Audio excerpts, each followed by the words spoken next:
Finding great candidates to hire can be like, well, trying to find a needle in a haystack. Sure, you can post your job to some job board, but then all you can do is hope the right person comes along. Which is why you should try ZipRecruiter for free at ZipRecruiter.com/zip. ZipRecruiter doesn't depend on candidates finding you. It finds them for you. Its powerful technology identifies people with the right experience and actively invites them to apply to your job. You get qualified candidates fast. So while other companies might deliver a lot of hay, ZipRecruiter finds you what you're looking for. The needle in the haystack. See why 4 out of 5 employers who post a job on ZipRecruiter get a quality candidate within the first day. ZipRecruiter, the smartest way to hire. And right now, you can try ZipRecruiter for free. That's right, free at ZipRecruiter.com/zip. That's ZipRecruiter.com/zip. ZipRecruiter.com/zip. The Rev and the Rabbi. Entertaining and informative. On the Red Apple Podcast Network. Welcome back. I'm Rabbi Joe Spatasnik. And I'm Reverend A.R. Bernard. We're talking about a painful subject, but a necessary subject, because, somebody once said that life is so difficult that nobody gets out of it alive. So, that's true. Right? It's an inevitability that we often don't want to think about unless we have to.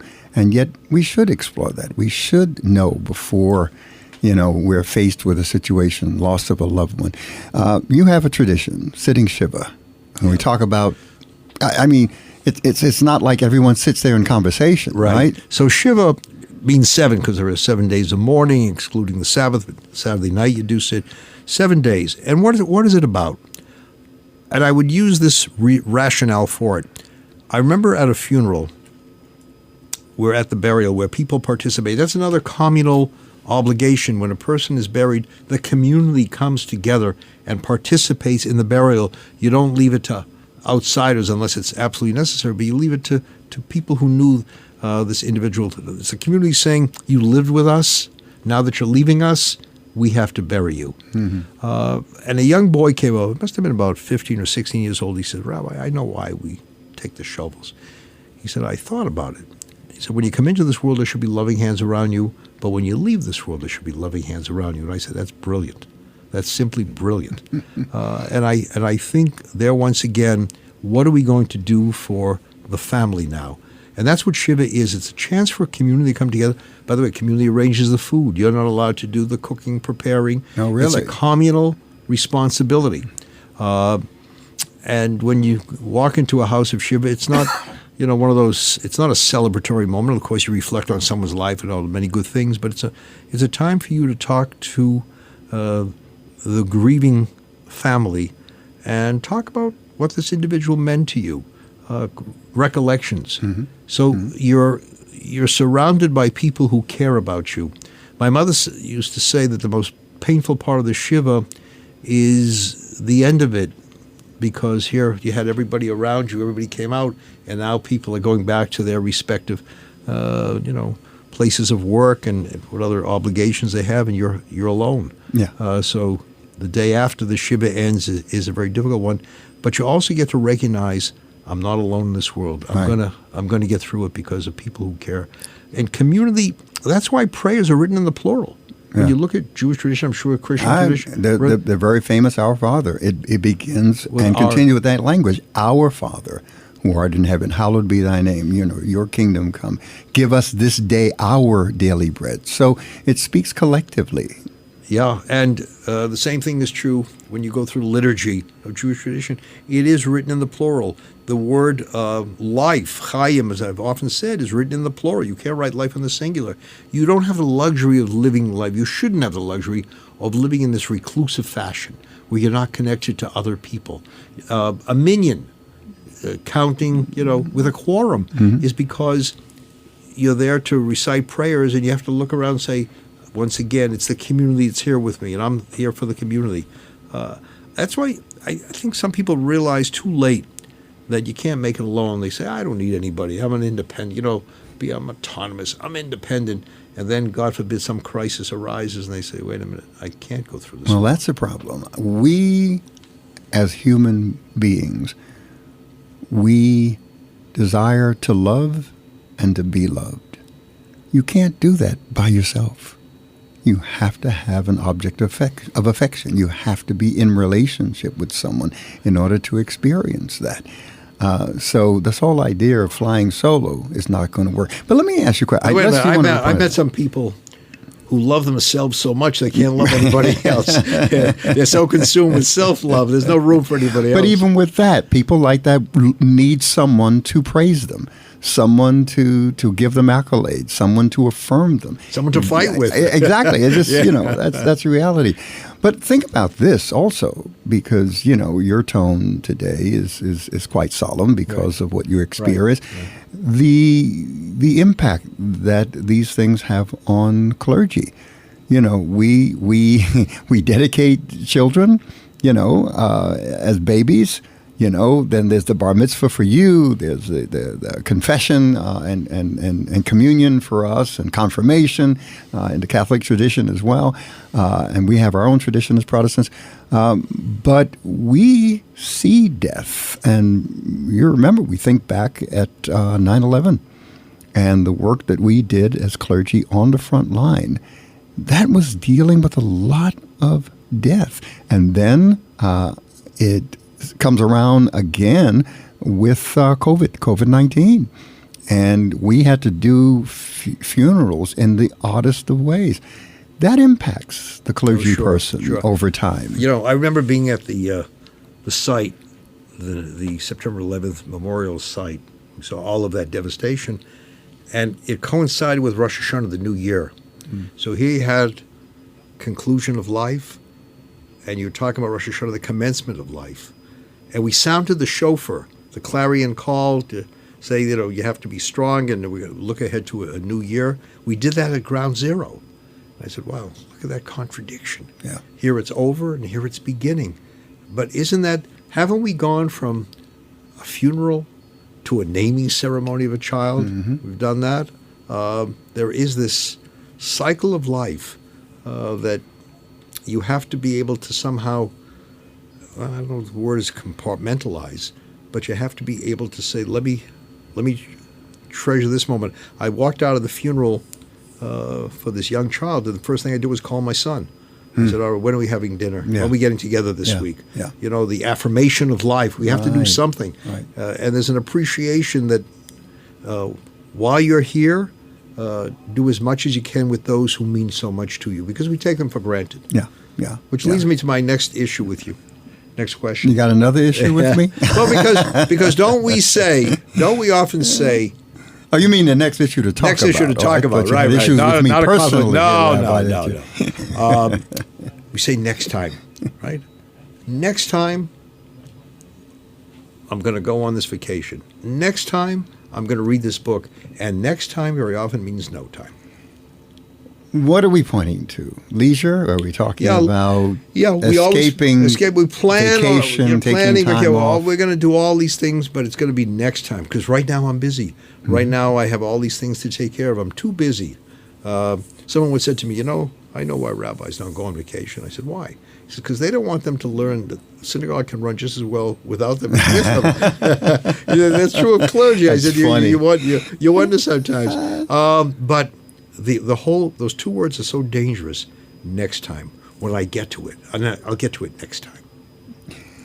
It's our tendency to procrastinate. It's our tendency to allow things that seem urgent but not as important when weighed against the greater values in life. I don't think of anyone on their deathbed thinking that they should have spent more time at the office. Yeah. I think they're thinking about their family, what they could have done. We have the whole term bucket list, And instead of next time, what do we hear? If only. If only, yeah. Right? And then too late. Yeah. So I think, we really, I'm glad we had this discussion, as painful as it was, because it's a teaching moment for us. Yeah. It's a teaching moment for us to realize that treasure what you have while you have it, and who you have while you have them. And your own life, you always tell me there's an expiration date on everything, right? Everything, that's right. So that's right. We have to maximize. Don't live with the minimum, live with the maximum. And also accepting certain realities of life. I teach our congregation for decades that life is both threat and promise. Opportunity with opposition. Opposition with opportunity. And once we embrace that and accept that, we'll make the best of the promises and we will confront the threats differently because we know there's hope beyond that. We're going to conclude now. I was just thinking, do you remember in the famous Broadway show Chorus Line? Oh, yeah. Right? Kiss today goodbye and point me to tomorrow. I would correct that. Don't kiss today goodbye. Hold on to today as long as you can and then look forward to tomorrow. Amen to that. All right. That's your next sermon. That's a good way to end the segment here, Rabbi. So stay tuned for more of The Rev and the Rabbi. We'll be right back here on Red Apple Radio Network. The Rev and the Rabbi on the Red Apple Podcast Network.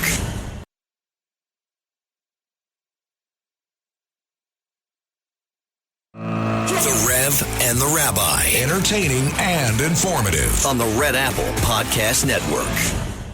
Welcome back. I'm Rabbi Joseph Potasnik. And I'm Reverend A.R. Bernard. Reverend, we have one of our favorite guests on, and that is Jonathan Wachtel, Global Affairs Analyst, former U.S. diplomat, Senior Policy Advisor and Director of Communications at the United States Mission to the UN, worked with Ambassador Nikki Haley and her successor, Kelly Craft. He's also covered wars in the former Yugoslavia, Sudan, Arab-Israel conflict, worked on civic diplomacy between the Soviet Union and the United States in the late 80s, founded the Moscow Bureau of Worldwide Television News, Associated Press TV today. So one thing I could say about Jonathan, Rev, is wherever he's been, there's been conflict. Now, I'm not holding you responsible for all those conflicts, but you certainly have covered quite a few conflicts. Jonathan, thanks. I have. Yeah. So let's talk. Obviously, there's a lot of attention being focused on this past week's summit meeting between Putin and Trump. Where do you see that going? If you could be a prognosticator. Well, right now we're seeing war raging in an intensified way as Vladimir Putin tries to make it abundantly clear to President Zelensky of Ukraine, that you've got to compromise, dude. And that's the ugly thing that happens as talks get underway, hopefully to try to wind down the bloodshed and the killing that we've, all these atrocities we've had to witness on our TV screens and online since February of 2022 when Vladimir Putin invaded. And what's the enduring interest for America here? Obviously, how are we impacted by the conflict?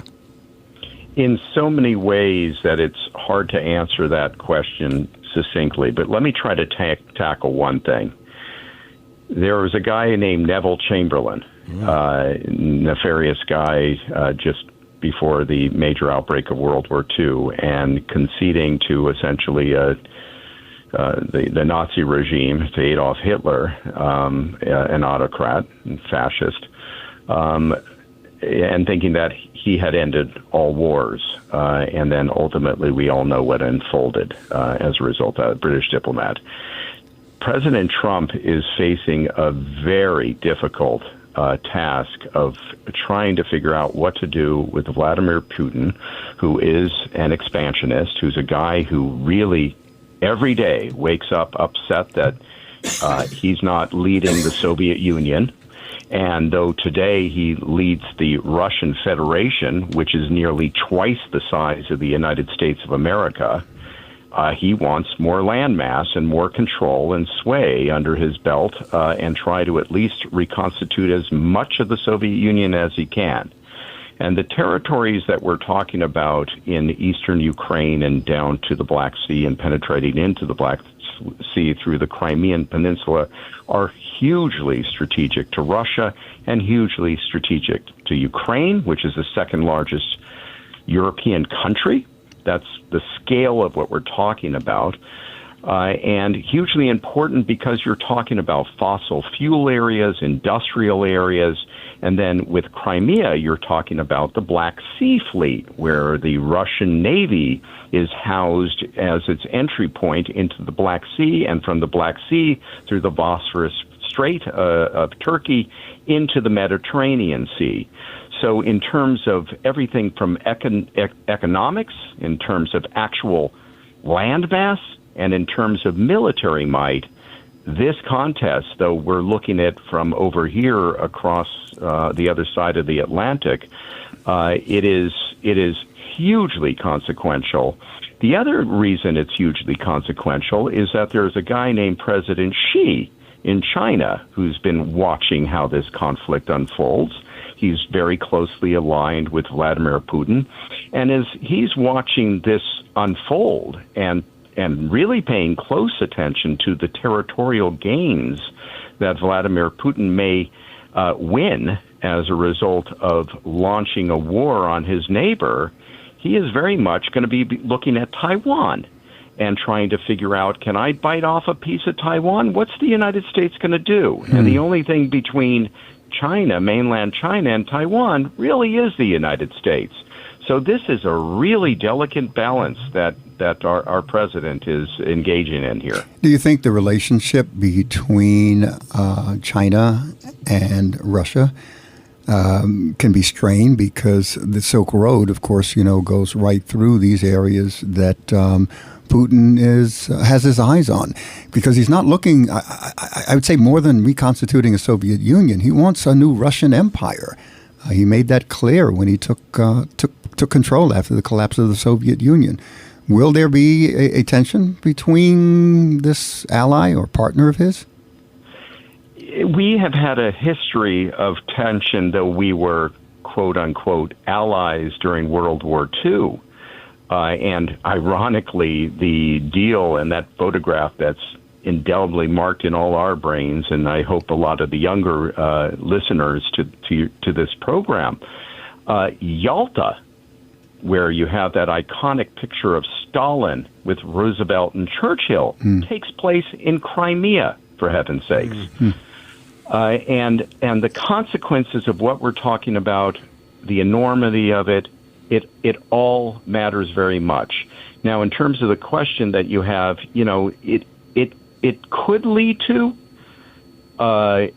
perhaps a warming of relations between the United States and Russia, but who are we warming up with? And what does this say about our relationship with countries such as Ukraine or the Republic of Georgia, another former Soviet republic that has had to deal with the ire of Vladimir Putin, or the expansionist intentions of Vladimir Putin?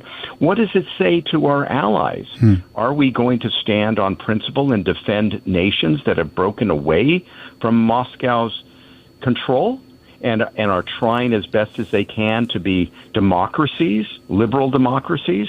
What is that? What messages are we giving? It would be one thing if the Russian Federation were this giant democracy, but it is a democracy, but an autocratic democracy. Right. So it's not us. It's not a mirror image of us. Right. So what leverage? I mean, I've seen many articles, stand strong, and you got to impose the harshest sanctions. What's the optimum for us? What does that mean, impose the harshest sanctions? Well, I mean, there has been tough talk from President Trump that has really angered the Indians, who are a massive trading partner and talk about democracies, the largest democracy in the world in terms of population, the most populous nation in the world, and by nature of that, the largest democracy. And they feel that President Trump talking about slapping these additional sanctions on them because of their addiction to Russian oil, they're angry at us because they would say we're a sovereign power, and how can you dictate? Prime Minister Modi saying, why are you telling me what to do, Mr. President Trump? I lead the most populous nation on the earth, and we're strong and independent, and you can't dictate our foreign policy. So it's causing all sorts of geopolitical frictions as we try to figure out how we're going to put an end to this horrible war. I want to make sure we have enough time because we may have to go into the other next segment to unpack this. But before we went into the segment, I mentioned to you a statement: history repeats itself. And I said history doesn't repeat itself, it adapts. And when we say history repeats itself, it means that, while there are certain patterns and motives and power dynamics that reappear time and time again because of human tendencies, ambition, fear, prejudice, desire for power. But it doesn't manifest itself the same way because other factors come into play, correct? So it's not a replication of the same thing. You are taking a look at history. You look at how it unfolds politically, socially. What's different about the history that we're making now from the past? What's different about the history we're making now is there's the United States of America that is perceived around the world as in sensible places. Obviously, we're not beloved in many corners of the world, but sensible people look at the United States as this crowning democracy and something to look up to. And, history does matter. History matters even in the context of Ukraine. When Ukraine, and I was in Kiev when the president of Ukraine decided to do away with the nuclear arsenal. He had the second largest nuclear arsenal in the world on his territory. And he decided through a thing called the Budapest Agreement between the United States, Russia, and UK and France that the weapons would go back to the Russian Federation, and there would be guarantees given that Russia would never have any territorial claims on Ukraine, and everything would be copacetic. Now, we're talking about the early 90s with that agreement. Well, where, Reverend, are you talking about history? Are we going to abandon Ukraine when we agreed to this type of arrangement? What are we going to do about, Alaska, where this summit has happened between President Trump and President Putin. Well, Alaska in the 1860s was purchased by the United States. And who did we buy it from? Russia. Jonathan, can you hold that point? We've got to take a break, and when we come back, we want to continue this conversation because I also want to ask you about the pendulum in U.S. politics. So stay tuned for more of The Rev and the Rabbi. We'll be right back. The Rev and the Rabbi on the Red Apple Podcast Network.